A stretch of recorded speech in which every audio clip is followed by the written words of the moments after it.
A few years back, I remember a lady who was in her late 60s had reached out, and she had some retirement questions that we discussed, and she wasn't feeling too optimistic. She was in her late 60s, and her main question was, can I even retire in, say, 10 years' time? Well, when we actually dug into the numbers, it became pretty clear she could retire actually right away. In fact, her income was about twice her expenses. But what it showed to me was that the problem wasn't really a money problem or a math problem here. It was a clarity problem. And it reminded me of that Einstein quote, which I'll paraphrase, but he said something to the effect of, if I had an hour to solve a problem, I'd spend the first 55 minutes making sure I define it correctly. What this shows is that, most people are trying to solve the wrong problem when it comes to their financial goals. And in this video, what I want to do is talk about how to identify what the real underlying issue is, because a lot of times we can get stuck on the surface problem, and what that'll do is that'll cost us a lot of time and money and effort and energy. And so I want to help guide you and show you how you can kind of peel back the layers on what seems like the surface problem to find the real problem underneath. So in the case of this gal that I was speaking to, we'll call her Sue. She was right about age 67. And I think the main driving concern that she had was that when she pointed out she had a 457 at her workplace where she was a government worker, and she had $47,000 there, which she knew it's not obviously not enough to live on or retire on. And that was, I think, driving the concern more than anything else. And the other thing too, I noticed that she had came back to over and over again was she had mentioned a few times that she had a daughter at a really young age when she was late teens, and she only started saving for retirement in her 40s. So she felt like she kind of got a late start, and she was concerned that, hey, did I basically kill off too much time? Did I get started so late that basically the ceiling is kind of limited in terms of what I can do, in terms of my retirement goals?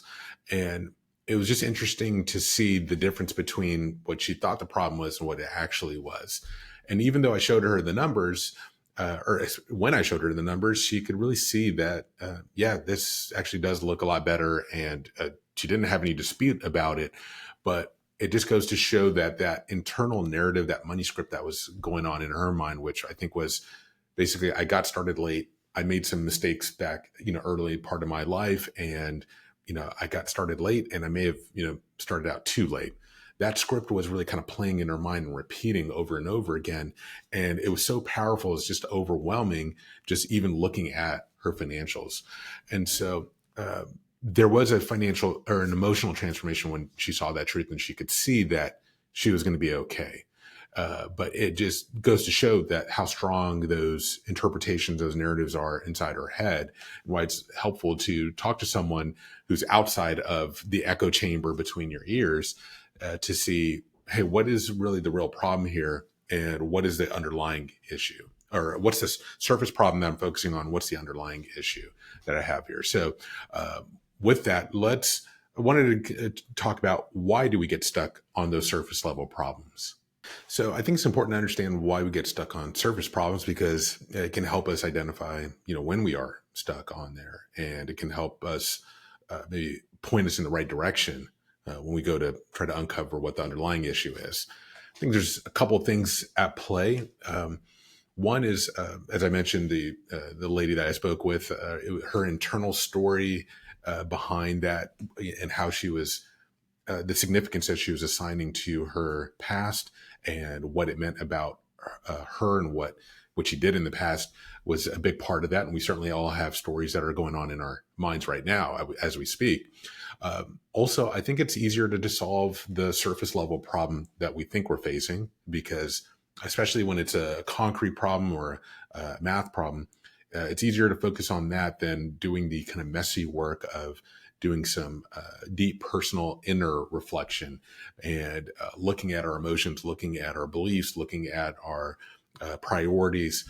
That is not as clean, maybe, and as simple and neat to address. So focusing on a tangible, concrete, yes or no type of question or problem is maybe easier to address. I think a big part of this is that I think ego is probably one of the main culprits there as well, because once our ego gets involved, it's hard for us to be really authentic and really be open and honest about how we feel and how we understand and interpret our situation. And when our ego kicks in, it's not necessarily about, hey, I'm puffing myself up and I have these really high-minded opinions about myself.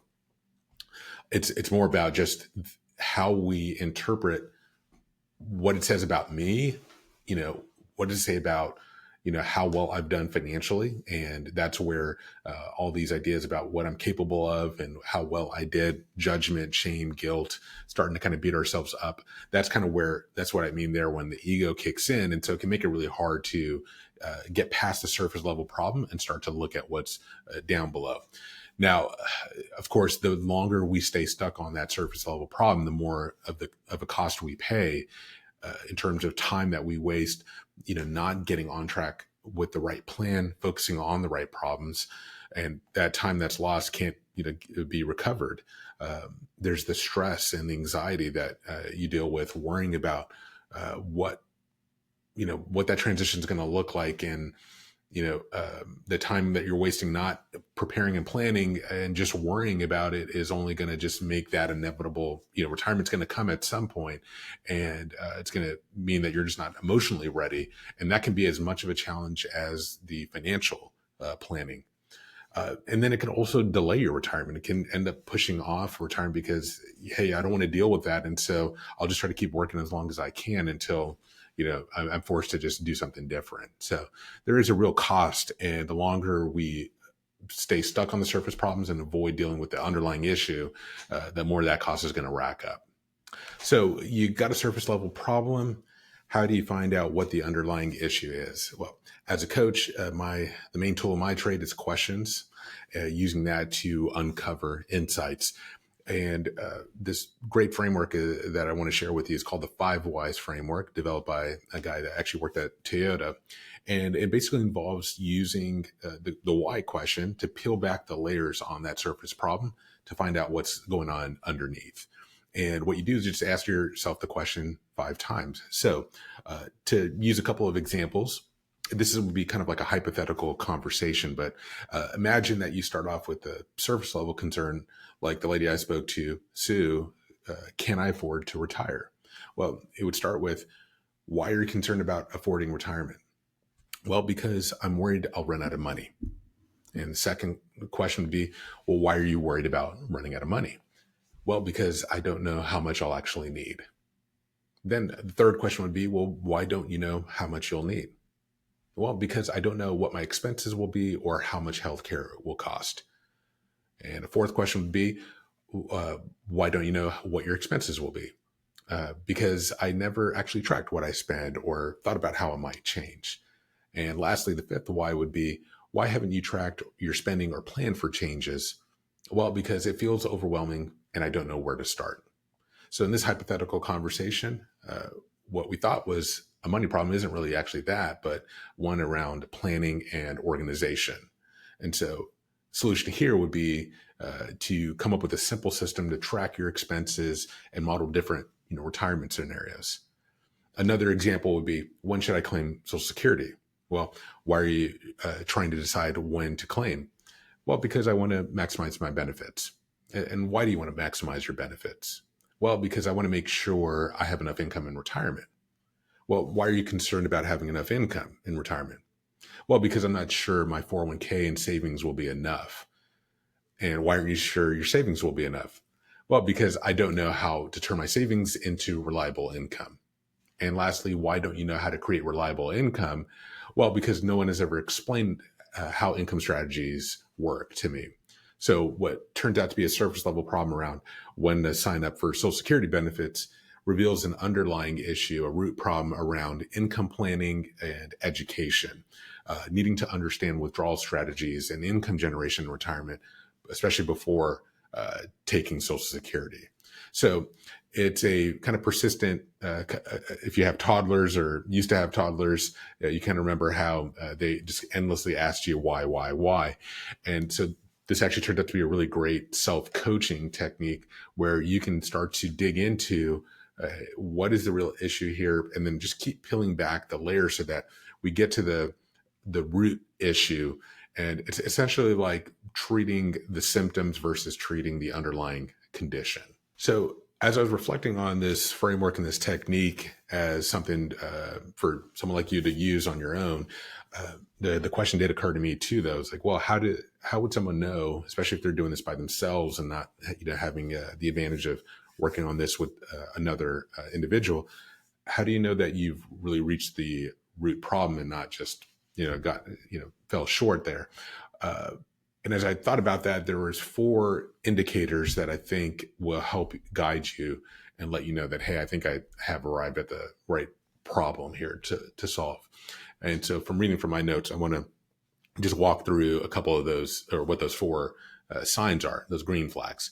One is you'll notice the emotional language start to emerge. As from those examples that I went through earlier, the surface level issue was, hey, when should I take Social Security? 62, 67. But when we got to the root level issue, we discovered, hey, I'm terrified of making the wrong choice here and ruining my future. Or I am concerned when it comes to, hey, can I afford to retire? It seems like a surface level issue there about finances, but the root issue was, hey, I'm not even tracking my expenses. I don't know how to model, don't know what I'm spending and how to model different retirement income scenarios. So you'll see emotional language starts to appear. The second green flag that I found was that you go from a focus on a future scenario, like what if I run out of money, future fear, to I feel completely lost and don't know where to start. I don't know how to actually manage my expenses. I don't know how to put together a plan that's going to tell me, if I'm on track. So that's another, interesting distinction there to watch out for. Have you gotten to how do I feel today and dealing with the problem I can solve today? The third green flag is you see this because I don't know pattern emerge. Most retirement root causes will end with some variation of because I don't know, because I've never learned, because no one has ever taught me, because it feels overwhelming. So if you feel like something like that is coming up, that's a good sign that you're arriving at the root problem. And then lastly, you'll see that the problem becomes actionable. So at the surface level, can I retire? That's a yes or no question. And there's a lot of complex variables that are going to go into answering that question. But when you get to the root level, then it becomes I need to learn how to create a retirement budget, right? That's a specific learnable skill. And now you have some action items that you can get started in working on. So it's kind of like the difference between, like I said earlier, are you treating the symptom or are you treating the underlying issue? And so these 4 green flags will tell you that, hey, you're on the right track and that you may have found, the root level issue. Okay. So congratulations on finding the root level problem. That's good news. Now, what do we do next? So there are 4 things that I came up with that I think will come next. First is acknowledge the shift, right? Write down the surface level question and the root problem and identify or notice how differently they feel. Celebrate the fact that you've identified the shift and you've really identified what you're really dealing with. The second thing is start small and specific. One of my coaching friends likes to say, learn a little, do a little. When you're taking on, especially like if you're working through this video, you're probably getting a lot of insights coming up about, things you're learning, things you should do. For most people, taking on all of that and trying to solve everything that you're coming up with, it's going to be overwhelming. It's going to bog you down and burn you out. So instead, focus on one concrete action that you can take in this next week. Focus on learning, not optimizing. We're not trying to get it perfect or get the right solution. We're just trying to find the best solution, trying to get started and then make progress from there. Thirdly, get the right help, right? If you identified an educational problem, then we want to look at books, courses, and workshops to help with that. If we identified a planning problem, then we want to look at simple tools, templates, some basic advice to help with that. If we've identified an overwhelm problem, then we want to look for coaching, accountability, one-on-one or group support to help with that problem. Lastly, build systems instead of just solutions. What I mean by that is instead of just focusing on, hey, what am I going to do now? We also want to think about how do I build this repeatable process to make the right decision, take the right action, and make sure that I keep doing that. Because you want to think about, hey, where am I going to be a year from today? Am I going to still have the breakthrough that I've made today still showing up, or am I going to be right back to where I started? Or are things going to be noticeably and significantly different a year from today? The key here is focusing on making sustainable changes, not just doing a one-time fix. And to elaborate on that last point, especially about making sustainable changes, um, where you're going to be a year from today, there's a few pieces of advice I'll share with you for what it's worth, and to make sure that you can keep up this progress and make sure that this is going to be a lasting change for you. One is take the minimum viable progress approach, right? Instead of focusing on intensity, focus on consistency. What's the smallest consistent action that I can take? Because here, 15 minutes of daily financial education is going to be better than trying to do a 3-hour weekend marathon, right?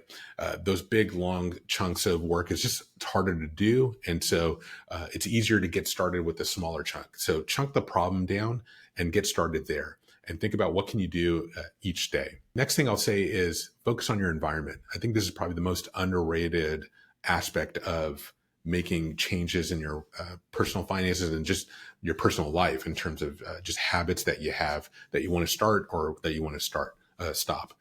Your environment is just absolutely primed for your status quo right now. Whatever habits that you have right now, your environment is designed to support that, and is designed to make it very difficult to change those habits. And especially if you're not paying attention to it, then you're going to try to make changes, and you're just going to run up against a lot of resistance, and not going to identify that your environment is what's holding you back. So really take a look at your environment. A book I'd recommend is Atomic Habits by James Clear. He has some really great insights to share there about how you can tweak your environment to support new habits that you want to start and stop the habits that you want to quit.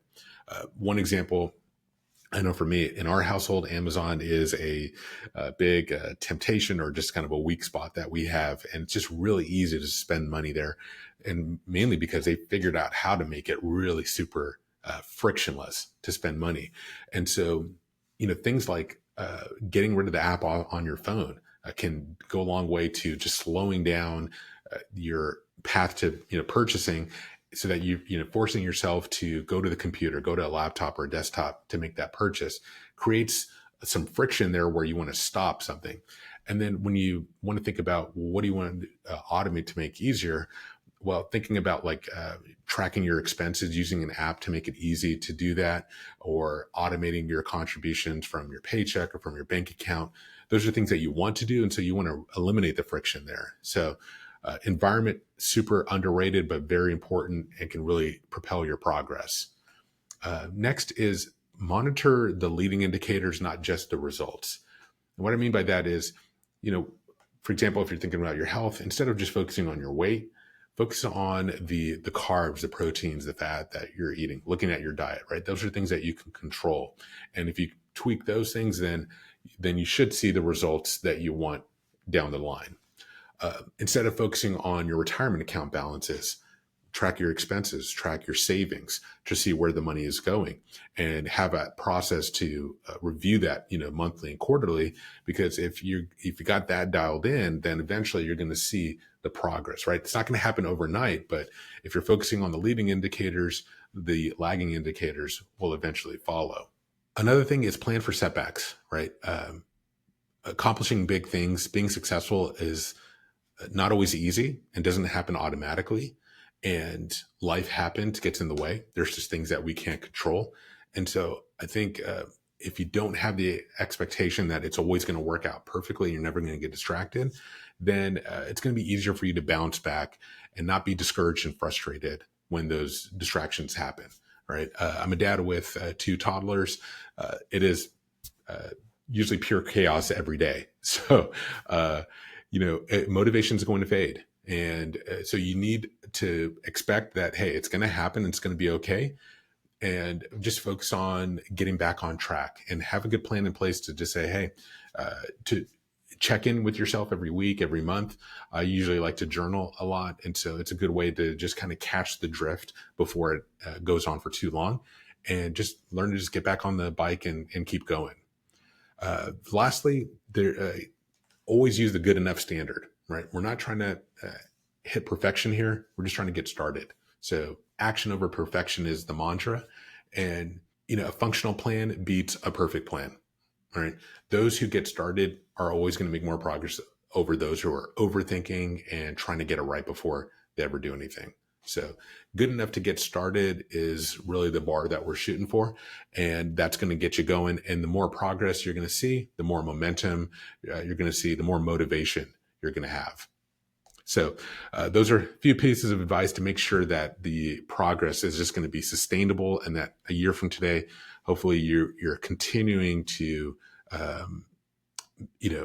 make progress from that breakthrough moment. Okay, so now it's time to get to work. Being a coach myself, what I care about is seeing results and outcomes. So I want you to watch this. I want you to take action, and I want you to see progress in your own life. So a couple of action items for you. First thing is go through your own personal list of retirement concerns and pick out one and run it through that 5 whys framework. See if you can identify what the root level issue is.